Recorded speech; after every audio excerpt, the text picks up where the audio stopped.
रमज़ान के पूरे 30 रोज़ों के बाद ईद आई है। कितना मनोहर, कितना सुहावना प्रभात है।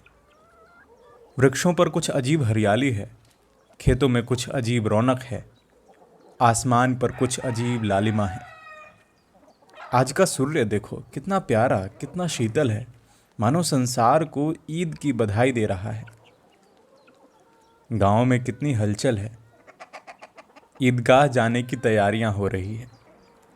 किसी के कुर्ते में बटन नहीं है, पड़ोस के घर से सुई धागा लेने दौड़ा जा रहा है। किसी के जूते कड़े हो गए हैं, उसमें तेल डालने के लिए तेली के घर भागा जाता है। जल्दी से बैलों को सानी पानी दे दें, ईदगाह से लौटते लौटते दोपहर हो जाएगी। 3 कोस का पैदल रास्ता, फिर सैकड़ों आदमियों से मिलना भेंटना। दोपहर के पहले लौटना असंभव है। लड़के सबसे ज्यादा प्रसन्न हैं। किसी ने 1 रोजा रखा है, वो भी दोपहर तक। किसी ने वो भी नहीं, लेकिन ईदगाह जाने की खुशी उनके हिस्से की चीज है। रोजे बड़े बूढ़ों के लिए होंगे, इनके लिए तो ईद है। रोज ईद का नाम रटते थे, आज वो आ ही गई।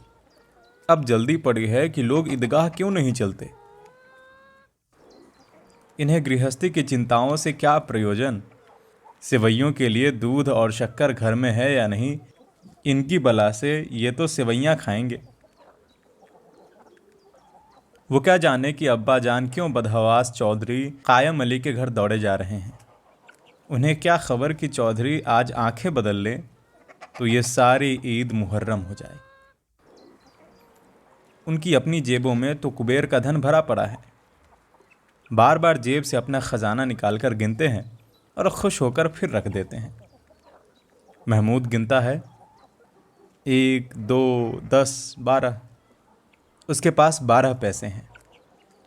मोहसिन के पास 1, 2, 3, 8, 9, 15 पैसे हैं। इन्हीं अनगिनत पैसों से अनगिनत चीज़ें लाएंगे, खिलौने, मिठाइयाँ, बिगुल, गेंद और जाने क्या क्या। और सबसे ज़्यादा प्रसन्न है हामिद, वो 4-5 साल का गरीब, सुस्त, दुबला पतला लड़का, जिसका बाप गत वर्ष हैजे की भेंट हो गया और माँ न जाने क्यों पीली होती होती एक दिन मर गई। किसी को पता न चला क्या बीमारी है। कहती तो कौन सुनने वाला था। दिल पर जो कुछ बीतती थी वो दिल में ही सहती थी, और जब सहा न गया तो संसार से विदा हो गई। अब हामिद अपनी बूढ़ी दादी अमीना की गोद में सोता है और उतना ही प्रसन्न है। उसके अब्बा जान रुपए कमाने गए हैं, बहुत सी थैलियां लेकर आएंगे।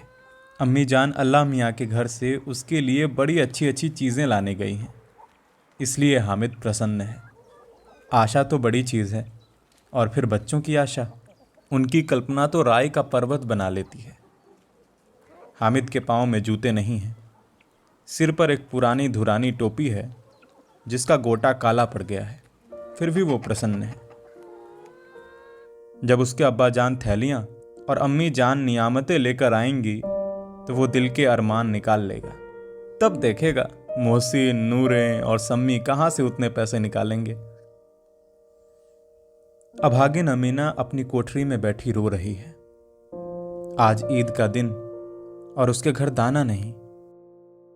आज आविद होता तो क्या इसी तरह ईद आती और चली जाती।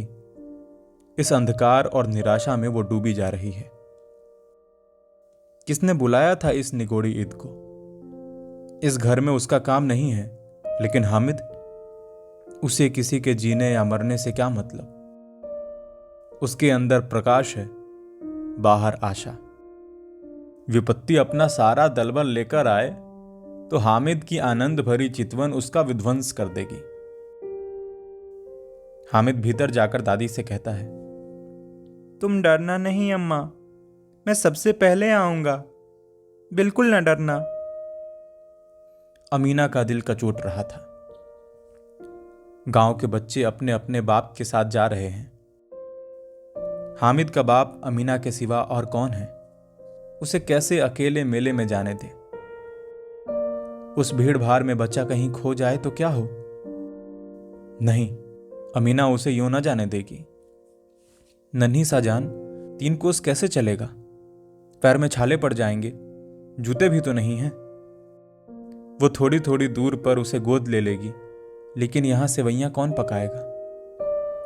पैसे होते तो लौटते लौटते सब सामग्री जमा करके चटपट बना लेती। यहां तो घंटों चीजें जमा करने में लगेंगे। मांगे ही का तो भरोसा ठहरा। उस दिन फहमीन के कपड़े सिले थे, 8 आने पैसे मिले थे। उस अठन्नी को ईमान की तरह बचाती चली आती थी इसी ईद के लिए। लेकिन कल ग्वालन सिर पर सवार हो गई तो क्या करती? हामिद के लिए कुछ नहीं है तो 2 पैसे का दूध चाहिए ही। अब तो कुल 2 आने पैसे बच रहे हैं। 3 पैसे हामिद की जेब में, 5 पैसे अमीना के बटुए में। यही तो बिसात है और ईद का त्योहार। अल्लाह ही बेड़ा पार लगाए। धोबन और नाई और मेहतरानी और चुड़हारिन सभी तो आएंगी। सभी को सेवइयां चाहिए और थोड़ा किसी की आंखों में नहीं लगता। किस किस से मुंह चुराएंगी और क्यों मुंह चुराए? साल भर का त्योहार है, जिंदगी खैरियत से रहे, उनकी तकदीर भी तो उसी के साथ है। बच्चे को खुदा सलामत रखे, ये दिन भी कट जाएंगे। गांव से मेला चला और बच्चों के साथ हामिद भी जा रहा था।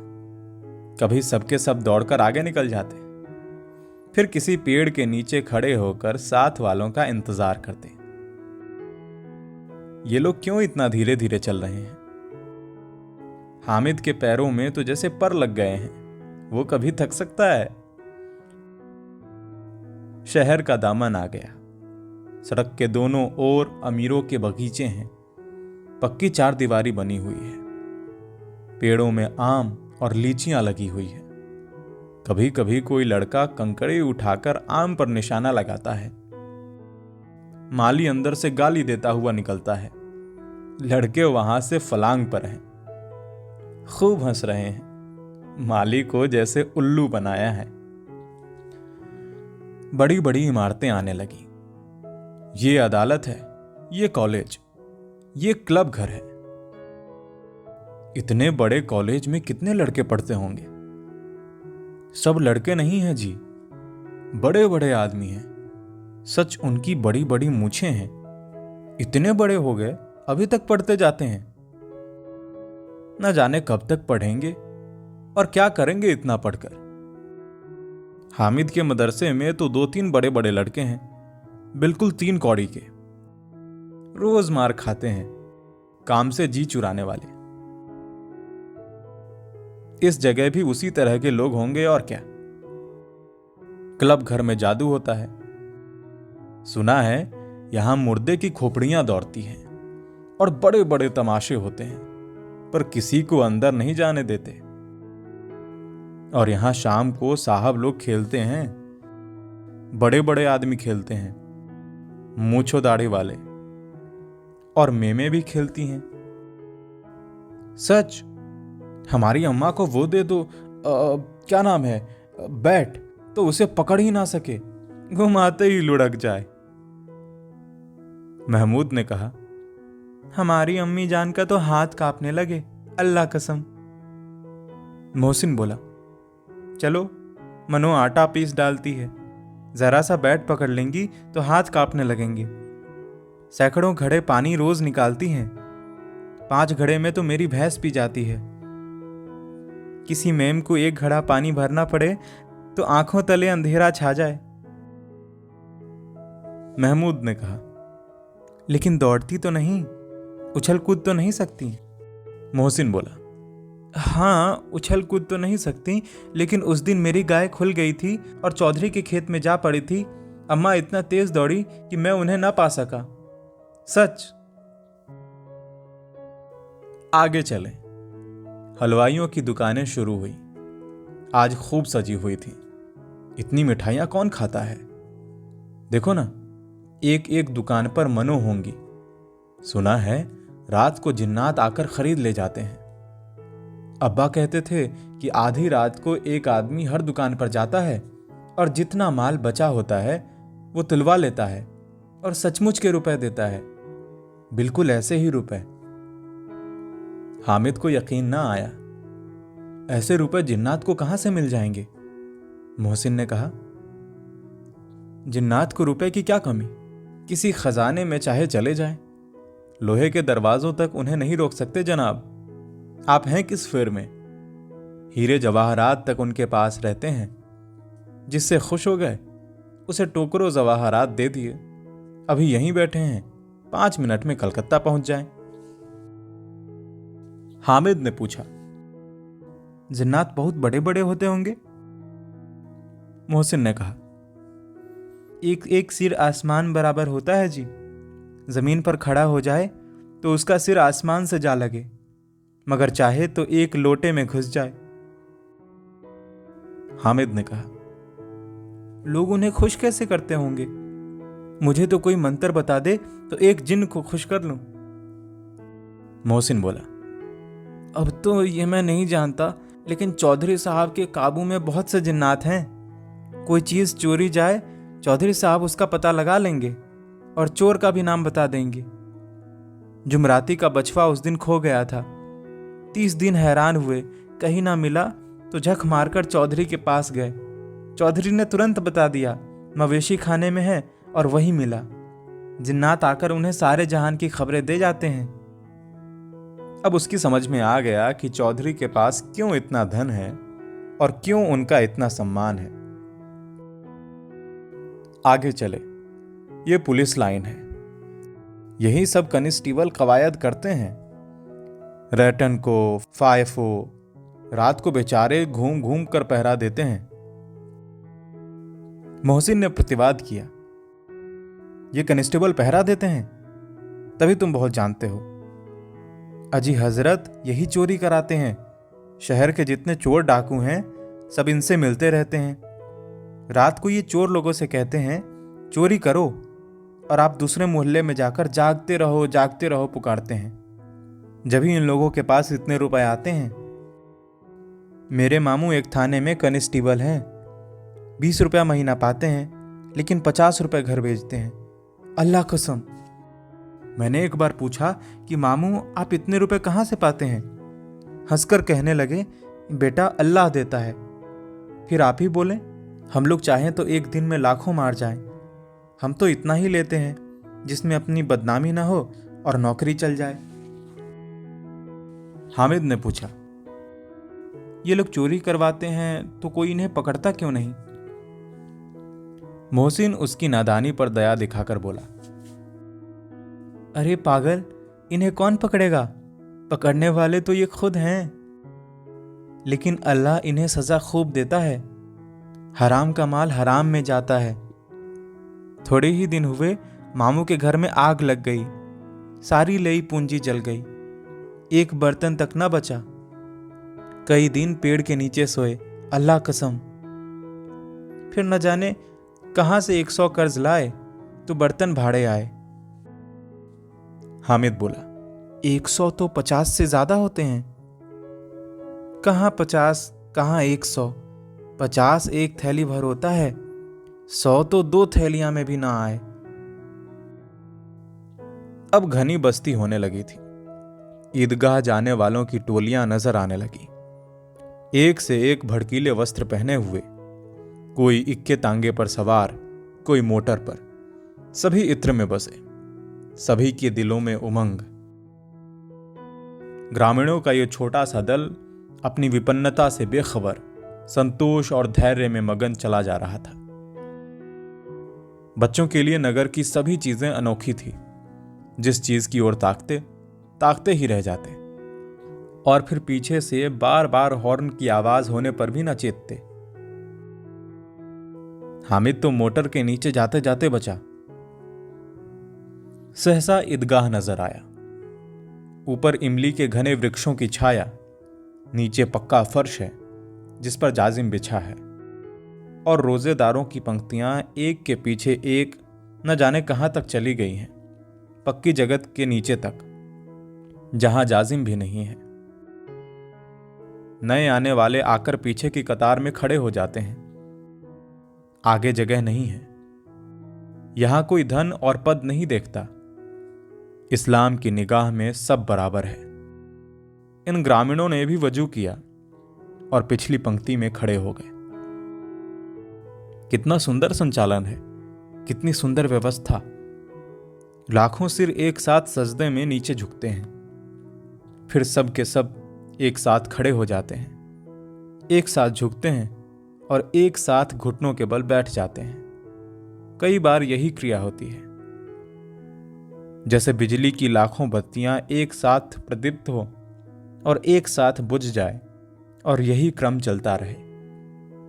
कितना अपूर्व दृश्य था, जिसकी सामूहिक क्रियाएं, विस्तार और अनंतता हृदय को श्रद्धा, गर्व और आत्मनंदन से भर देती थी। मानव भ्रातृत्व का एक सूत्र इन समस्त आत्माओं को एक लड़ी में पिरोए हुए है। नमाज खत्म हो गई है, लोग आपस में गले मिल रहे हैं। तभी मिठाई और खिलौने की दुकान पर धावा होता है। ग्रामीणों का यह दल इस विषय में तो बालकों से कम उत्साही नहीं है। ये देखो, हिंडोला है, 1 पैसा देकर चढ़ जाओ। कभी आसमान पर जाते हुए मालूम होंगे, कभी जमीन पर गिरते हुए। ये चरखी है, लकड़ी के हाथी, घोड़े, ऊंट छड़ों में लटके हुए हैं। 1 पैसा देकर बैठ जाओ और 25 चक्करों का मजा लो।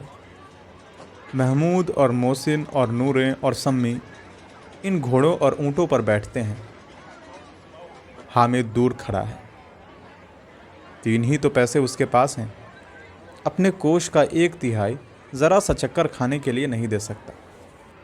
सब चरखियों से उतरते हैं, अब खिलौने लेंगे। इधर दुकानों की कतार लगी हुई है, तरह तरह के खिलौने हैं।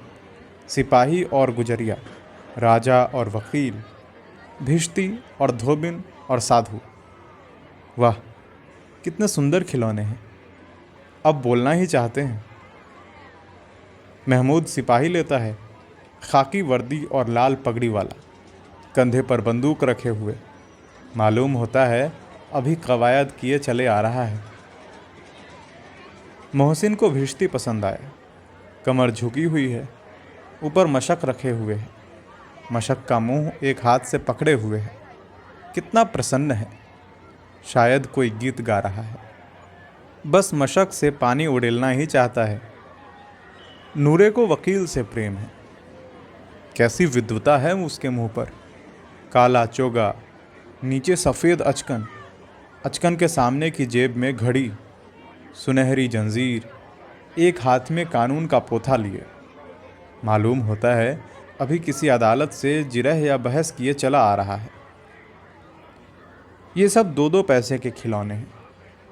हामिद के पास कुल 3 पैसे हैं। इतने महंगे खिलौने वो कैसे ले? खिलौना कहीं हाथ से छूट पड़े तो चूर चूर हो जाए, ज़रा पानी पड़े तो सारा रंग धुल जाए। ऐसे खिलौने लेकर वो क्या करेगा? मोहसिन कहता है, मेरी भिश्ती रोज़ पानी दे जाएगा साँझ सवेरे। महमूद बोला, और मेरा सिपाही घर का पहरा देगा, कोई चोर आएगा तो फौरन बंदूक से फायर कर देगा। नूरे बोली, और मेरा वकील खूब मुकदमा लड़ेगा। सम्मी ने कहा, और मेरी धोबिन रोज़ कपड़े धोएगी। हामिद खिलौने की निंदा करता है, मिट्टी के ही तो हैं, गिरे तो चकनाचूर हो जाएंगे। लेकिन ललचाई हुई आंखों से खिलौने की ओर देख रहा है और चाहता है कि ज़रा देर के लिए इन्हें अपने हाथ में ले सकता। उसके हाथ अनायास ही लपकते हैं, लेकिन लड़के इतने त्यागी नहीं होते, विशेषकर जब अभी नया शौक है। हामिद ललचाता रह जाता है। खिलौने के बाद मिठाइयाँ आती हैं। किसी ने गुलाब जामुन, किसी ने सोहन हलवा, मज़े से खा रहे हैं। हामिद बिरादरी से पृथक है। अभागे के पास 3 पैसे हैं, क्यों नहीं कुछ लेकर खाता? ललचाई आंखों से सबकी ओर देखता है। मोहसिन कहता है, हामिद रेवड़ी ले जा, कितनी खुशबूदार है। हामिद को संदेह हुआ, ये केवल क्रूर विनोद है। मोहसिन इतना उदार नहीं है, लेकिन ये जानकर भी वो उसके पास जाता है। मोहसिन दोने से एक रेवड़ी निकालकर हामिद की ओर बढ़ाता है। हामिद हाथ फैलाता है। मोहसिन रेवड़ी अपने मुंह में रख लेता है। महमूद, नूरे, सम्मी खूब तालियां बजाकर हंसते हैं। हामिद खिसिया जाता है। मोहसिन बोला, अच्छा अब की ज़रूर देंगे हामिद, अल्लाह कसम, ले जा। हामिद बोला, रखे रहो, क्या मेरे पास पैसे नहीं हैं? सम्मी ने कहा, 3 ही तो पैसे हैं, 3 पैसे में क्या क्या लोगे? महमूद बोला, हमसे गुलाब जामुन ले जाओ हामिद, मोहसिन बदमाश है। हामिद ने कहा, मिठाई कौन बड़ी नेमत है, किताब में इसकी कितनी बुराइयां लिखी हैं। मोहसिन ने कहा, लेकिन दिल में तो कह रहे होंगे कि मिले तो खा ले, अपने पैसे क्यों नहीं निकालते? महमूद बोला, हम समझते हैं इसकी चालाकी, जब हमारे सारे पैसे खर्च हो जाएंगे तो हमें ललचा ललचा कर खाएगा। मिठाइयों के बाद कुछ दुकानें लोहे की चीज़ों की हैं, कुछ गिलट और कुछ नकली गहनों की। लड़कों के लिए यहाँ कोई आकर्षण न था, वे सब आगे बढ़ जाते हैं। हामिद लोहे की दुकान पर रुक जाता है। कई चिमटे रखे हुए थे। उसका ख्याल आया, दादी के पास चिमटा नहीं है, तवे से रोटियां उतारती है तो हाथ जल जाता है। अगर वो चिमटा लेकर दादी को दे दे तो वो कितनी प्रसन्न होंगी, फिर उनकी उंगलियां कभी न जलेंगी। घर में एक काम की चीज हो जाएगी। खिलौनों से क्या फायदा, व्यर्थ में पैसे खराब होंगे। जरा देर की ही तो खुशी होती है, फिर तो खिलौने को कोई आंख उठाकर नहीं देखता। ये तो घर पहुंचते पहुंचते फूट टूट कर बराबर हो जाएंगे। चिमटा कितने काम की चीज है। रोटियां तवे से उतार लो, चूल्हे में सेक लो। कोई आग मांगने आए तो झटपट चूल्हे से आग निकालकर उसे दे दो। अम्मा बेचारी कहाँ फुर्सत है कि बाजार आए, और इतने पैसे ही कहाँ मिलते हैं, रोज हाथ जला लेती हैं। हामिद के साथ ही आगे बढ़ गए। सबील पर सब के सब शरबत पी रहे हैं। देखो कितने लालची हैं, इतनी मिठाइयां खा ली, मुझे किसी ने एक भी ना दी। उस पर कहते हैं मेरे साथ खेलो, मेरा ये काम करो। अगर किसी ने कोई काम करने को कहा तो पूछूंगा, खाए मिठाइयां, आप मुंह सड़ेगा, फुड़े फुंसियां निकलेंगी, आप ही जबान चटोरी हो जाएंगी। तब घर से पैसे चुराएंगे और मार खाएंगे। किताब में झूठी बातें थोड़ी लिखी हैं, मेरी जबान क्यों खराब होंगी? अम्मा चिमटा देखते ही दौड़कर मेरे हाथों से ले लेंगी और कहेंगी, मेरा बच्चा अम्मा के लिए चिमटा लाया है। हजारों दुआएं देंगी। फिर पड़ोस की औरतों को दिखाएंगी, सारे गांव में चर्चा होने लगेगी, हामिद चिमटा लाया है, कितना अच्छा लड़का है। इन लोगों के खिलौने पर कौन इन्हें दुआएं देगा? बड़ों की दुआएं सीधे अल्लाह के दरबार में पहुंचती हैं और तुरंत सुनी जाती हैं। मेरे पास पैसे नहीं हैं, तभी मोहसिन और महमूद यूं मिजाज दिखाते हैं। मैं भी इनको मिजाज दिखाऊंगा। खेलें खिलौने और खाएं मिठाइयाँ। मैं नहीं खेलता खिलौने, किसी का मिजाज क्यों सहूं? मैं गरीब सही, किसी से कुछ मांगने तो नहीं जाता। आखिर अब्बा जान कभी न कभी तो आएंगे, अम्मा भी आएंगी ही। फिर इन लोगों से पूछूंगा, कितने खिलौने लोगे? एक एक को टोकरियों खिलौने दूं और फिर दिखा दूं कि दोस्तों के साथ इस तरह सलूक किया जाता है। ये नहीं कि 1 पैसे की रेवड़ियां ली तो चिढ़ा चिढ़ा कर खाने लगे। सब के सब हंसेंगे कि हामिद ने चिमटा लिया है। हंसे मेरी बला से। उसने दुकानदार से पूछा, ये चिमटा कितने का है? दुकानदार ने उसकी ओर देखा और कोई आदमी साथ न देखकर कहा, तुम्हारे काम का नहीं है जी। बिकाऊ नहीं है? बिकाऊ क्यों नहीं है, और यहां क्यों लाद लाए हैं? तो बताते क्यों नहीं, क्या पैसे का है? 6 पैसे लगेंगे। हामिद का दिल बैठ गया। ठीक ठीक बताओ। ठीक ठीक 5 पैसे लगेंगे, लेना हो तो लो, नहीं तो चलते बनो। हामिद ने कलेजा मजबूत करके कहा, 3 पैसे लोगे? ये कहता हुआ वो आगे बढ़ गया कि दुकानदार की घुड़कियां ना सुने। लेकिन दुकानदार ने घुड़कियां न दी, बुलाकर चिमटा दे दिया। हामिद ने उसे इस तरह कंधे पर रखा मानो बंदूक है और शान से अकड़ता हुआ संगियों के पास आ गया। जरा सुने सबके सब क्या आलोचनाएं करते हैं। मोहसिन ने हंसकर कहा, ये चिमटा क्यों लाया पगले, इससे क्या करेगा? हामिद ने चिमटे को जमीन पर पटक कर कहा, जरा अपनी भिश्ती जमीन पर गिरा दो, सारी पसलियां चूर चूर हो जाए बच्चों की। महमूद बोला, तो ये चिमटा कोई खिलौना है? हामिद ने बोला, खिलौना क्यों नहीं है? अभी कंधे पर रखा तो बंदूक हो गई, हाथ में ले ली फकीरों का चिमटा हो गया। चाहूँ तो इसे मंजीरे के काम ला सकता हूँ। एक चिमटा जमा दूँ तो तुम लोगों के सारे खिलौने की जान निकल आए। तुम्हारे खिलौने कितना ही शोर लगाए, मेरे चिमटे का बाल भी बांका नहीं कर सकेंगे। मेरा बहादुर शेर है चिमटा। सम्मी ने खंजरी ली थी, प्रभावित होकर बोला, मेरी खंजरी से बदलोगे?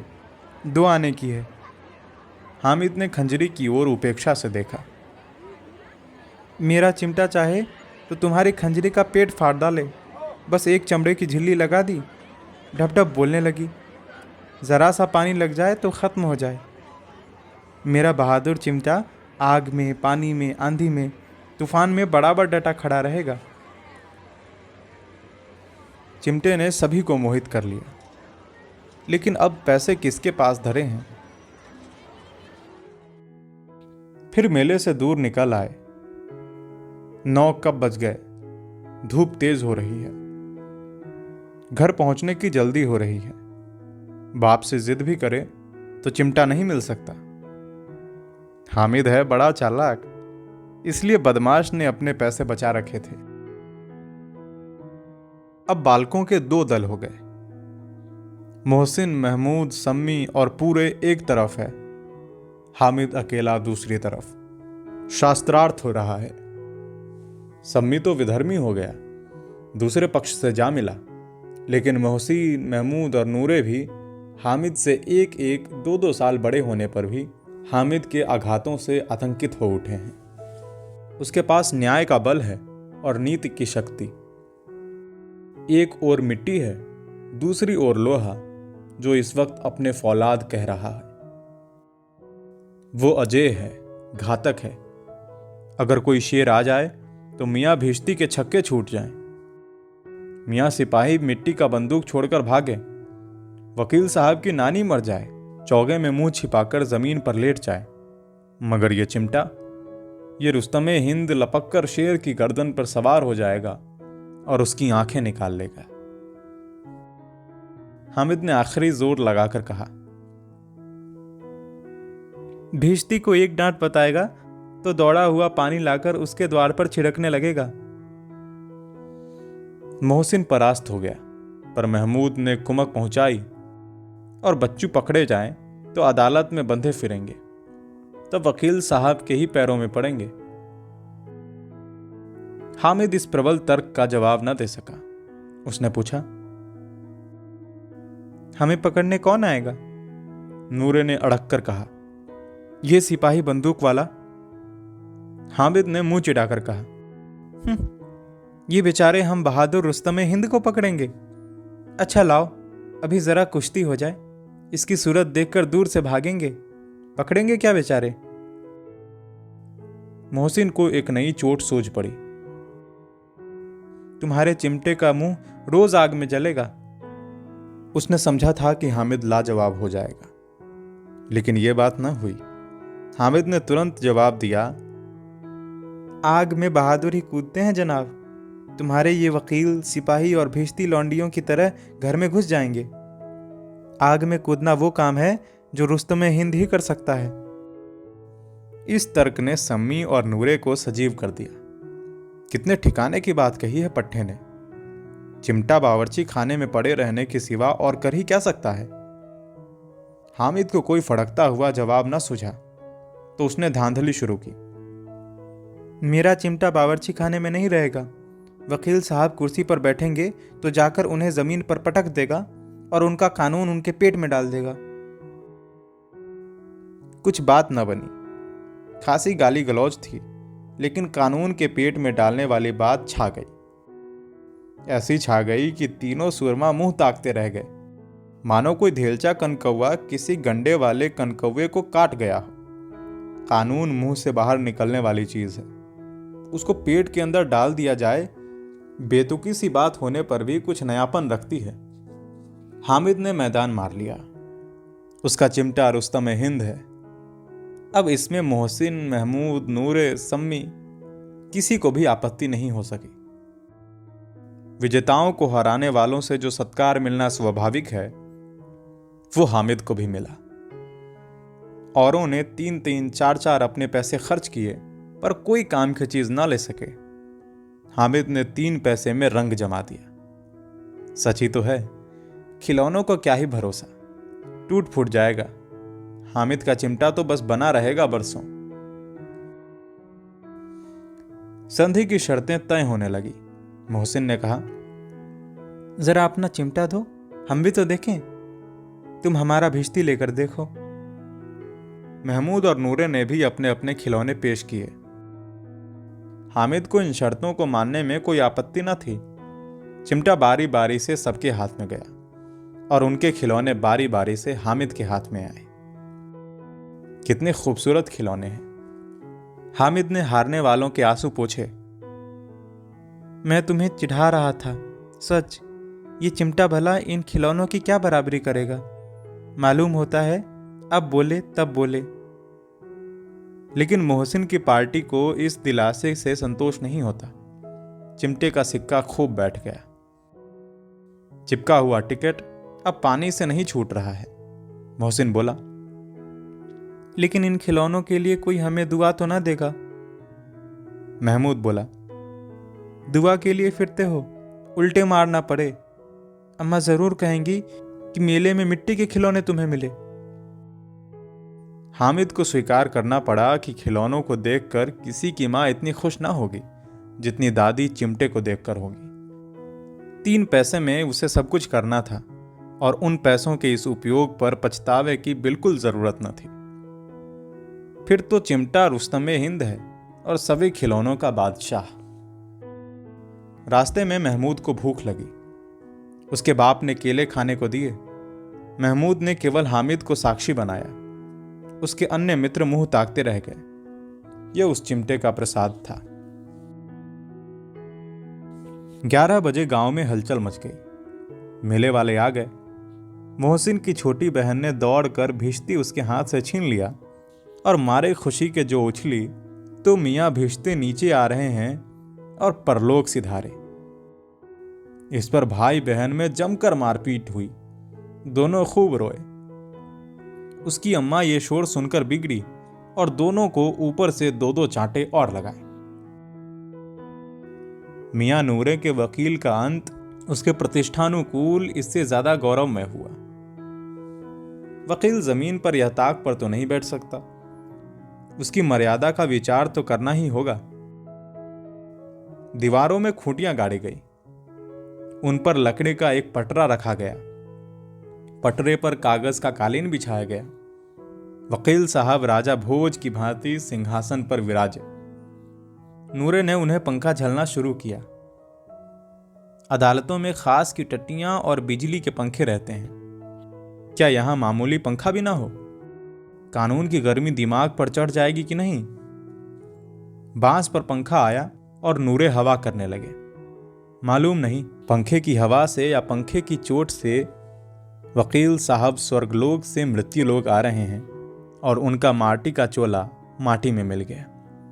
फिर बड़े जोर शोर से मातम हुआ और वकील साहब की अस्थि घूर पर डाल दी गई। अब रहा महमूद का सिपाही। उसे चटपट गांव का पहरा देने का चार्ज मिल गया।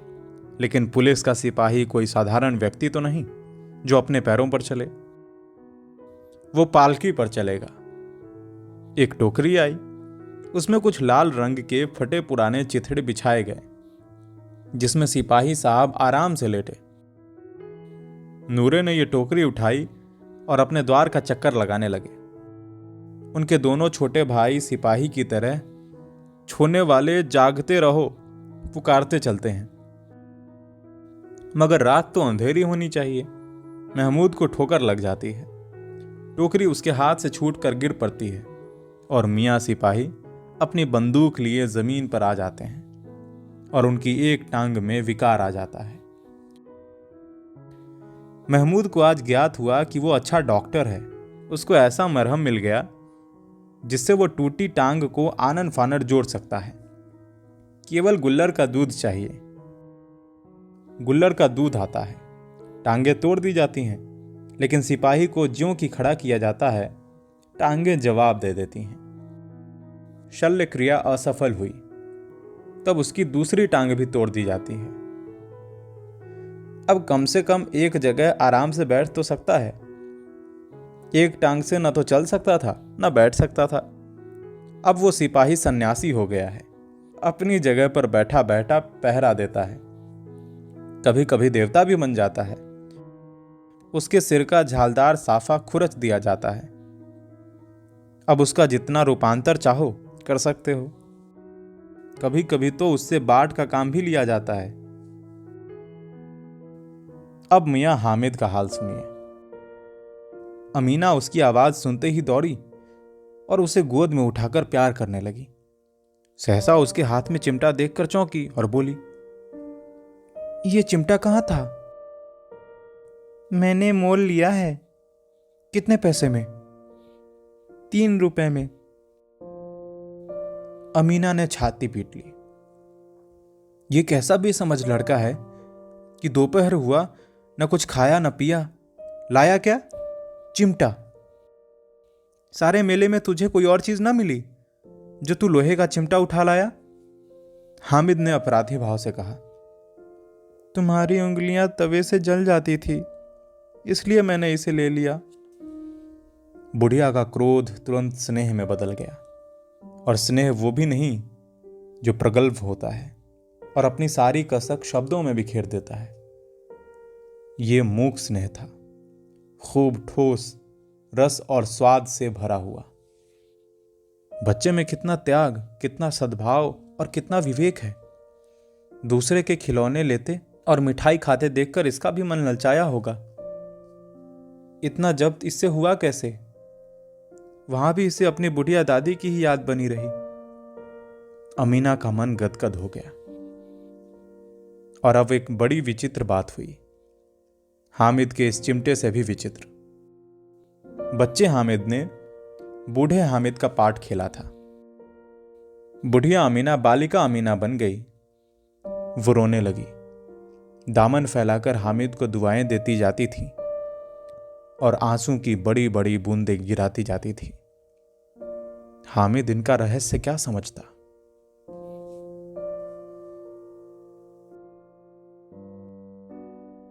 आप सुन रहे थे मुंशी प्रेमचंद जी की लिखी कहानी ईदगाह। मेरा नाम है सचिन सिंह प्रभात और इस कहानी को प्रोड्यूस किया है शीर्षक त्रिपाठी ने। आपको कैसी लगी ये कहानी हमें कमेंट करके बताएं और ऐसी ही कहानियों के लिए सुनते रहें टेल स्पॉट, किस्से कहानियों का अड्डा।